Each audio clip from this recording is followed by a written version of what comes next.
Madeline Ellish, who leads our Cloud Responsible AI program here in Google Cloud. As many people know, or if you don't know, Google Cloud is our enterprise-facing unit at our company. We sell, among other things, artificial intelligence solutions to other enterprises, making the work that we do together really complex, very interesting, because we're not thinking just about Google. We're thinking about impacts on our customers and how customers may use our tools.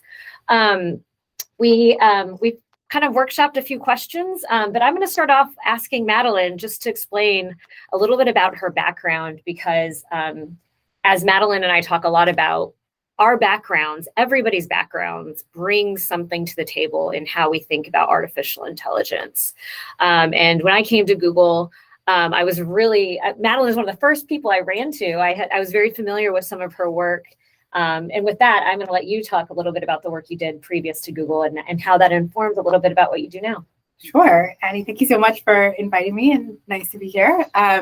Yeah, I have a pretty unusual background, I would say, for working in a company, although increasingly less uncommon. I'm an anthropologist by training. I have a PhD in anthropology and have been studying different dimensions of responsible and ethical development of technology for many years now. It was the subject of my dissertation back before we were calling a lot of these things AI, actually, at all. And after my dissertation, I ended up working at a nonprofit research institute called Data and Society, which was a kind of nonprofit think tank looking to help drive future policy and inform future policy of data-driven technologies from a really human-centric and social sciences perspective.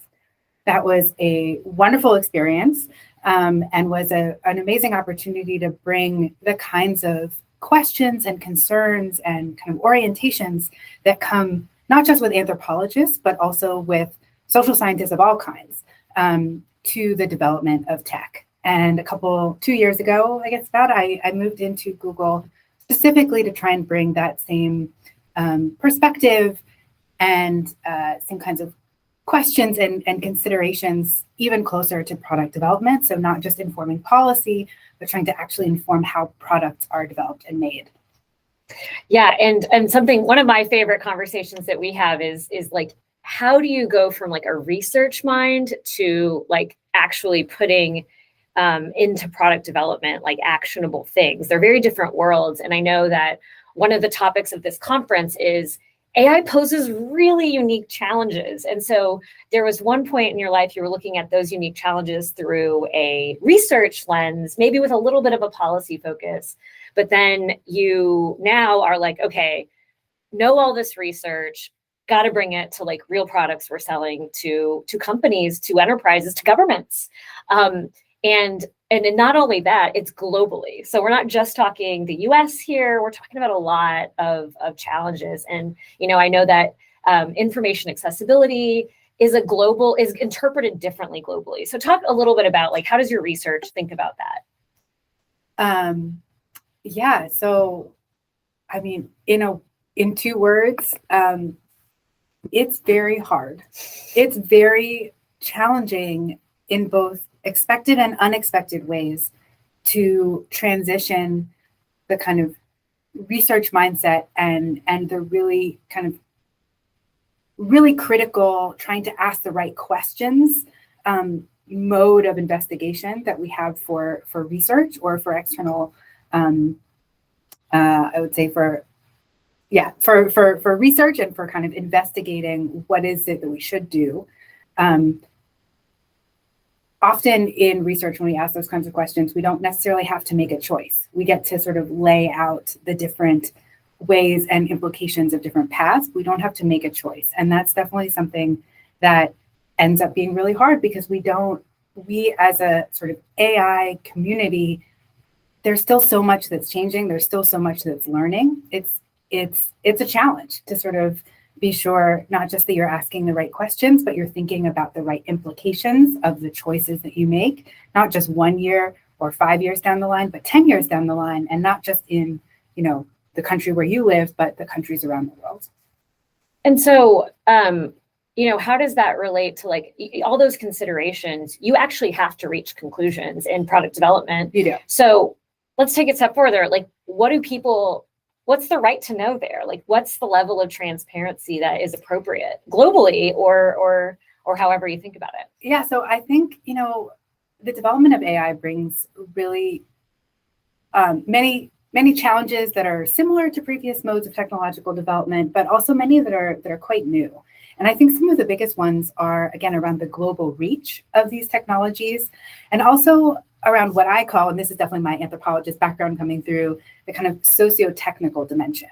That is to say that when you think about AI, you can't just think about the technical system or the kind of product itself. You have to think about the product in its social context. And in order to understand those implications, you have to really think about not just one product, but a system and a socio-technical system. What that means is that for something like values that sound really, that are really important, like transparency, like explainability, like fairness, those mean different things in different contexts. They mean different things in different work contexts. They also mean different things in regional and cultural contexts.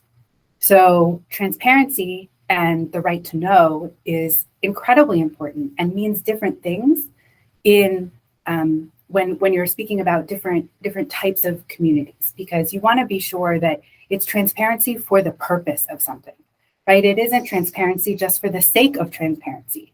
It's transparency to advance knowledge, or to create modes of redress, or to create modes of engagement, right? And what forms of transparency will achieve those ends are going to be different depending on the audiences, as well as even the kind of necessarily some of the kind of, I would say, cultural values and dimensions of different places around the world.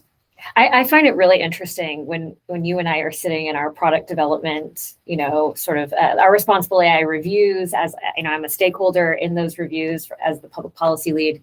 And, it is always interesting when we cross over to like, an application that might be deployed in Spain or an application that might be deployed in Singapore. And we're thinking, okay, who do we need to talk to get the right ethical lens, is a term I've heard you use, to understand what does fairness mean for this country in this context? Yeah, I mean, I would say that, could easily talk about the same kind of issues with explainability. And fairness is I think, another one where absolutely, yes, we want our products to be fair. But when you get down into the very specifics of what does that mean for a specific product in a specific context for a specific regional context, it differs. So some of our colleagues in Google Research have done some really interesting work about looking at different definitions of fairness in the context of India, and how, compared to a lot of the current discourses around fairness in AI, which are quite US centric, or maybe to a lesser extent Eurocentric, fairness, and this is just in the Indian context, right? Not even in all the many other like cultural and regional contexts that we should be thinking about. There are meaningful differences, and those have to be accounted for. And we can't just use one sort of cultural definition or one set of historical concerns around fairness, which might be very rooted in like the US civil rights context. We have to be sure that we're thinking about, well, what are the other human rights contexts that exist in other regions and cultures? Well, and even though you have a very unique background, and I myself have a different background than I think some people who land at Google, we often call outside resources to help us do that analysis. And I know we work with a couple of organizations. I don't know if you want to talk about any of our partners in this work. Yeah, I mean, I think something that I really bring huge value, or that I value hugely, I think, from my previous work as an anthropologist, where we try and, learn how the world and how experts in a local culture understand that culture, and don't assume that, the anthropologist knows everything. That's so important to how we think about how we investigate responsible AI, ethical AI questions at Google, especially on our cloud team. We try and engage different people within the company, not just kind of executives, but trying to, get people who have many different lived experiences around the world or in different cultures. And then we also try and work with external partners.